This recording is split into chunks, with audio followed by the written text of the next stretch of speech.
Hey everybody, Bungzy here with another ultralight review on ultralight backpacking. I get asked pretty regularly how I weigh my gear. Understandably, not all of you care about this, so feel free to skip this one. Either way, I'll keep it short as usual.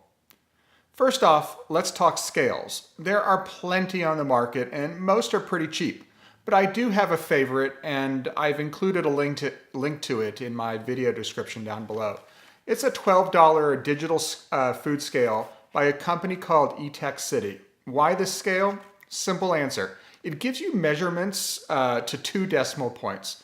I'm sure it's not the only one, but every other scale I've seen only goes to 1 decimal point, or they provide the remainder as a fraction, like 1/4, instead of a decimal, which is really annoying when it comes to tracking and summing your weights in a spreadsheet, as you have to do all the conversions.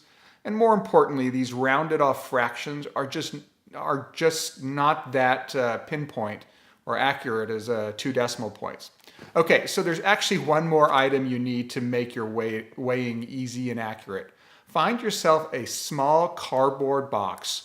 The one I use is 6 by 4.5 by 4.5. The box is actually critical. Most gear does not fit on a scale. It's often too big or oddly shaped to stay on the scale. So how do you weigh a tent, a pair of pants, a trekking pole, etc.? This is where the box comes in. And it's very important that the box not be too large, as it will lead to inaccurate measurements. Plus it may cover the screen. This box seems to be the right size. I found a bundle of these on Amazon if by chance you're interested in purchasing some online. Again, a link in the video description. So this is how it works. First, place the box on the scale before turning the scale on. When you then turn it on, the scale zeroes out as if the box isn't even there. You therefore don't need to do any math, no need to back out the weight of the box. The scale does it all for you.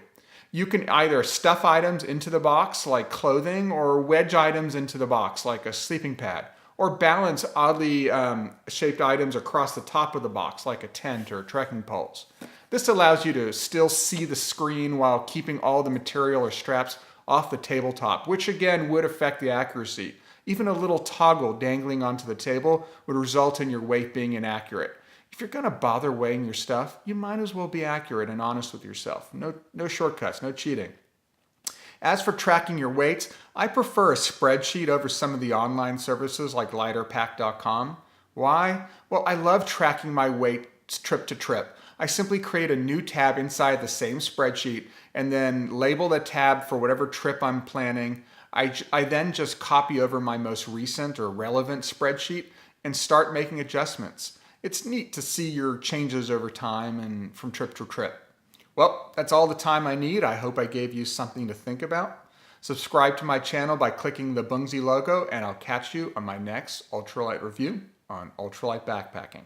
See ya.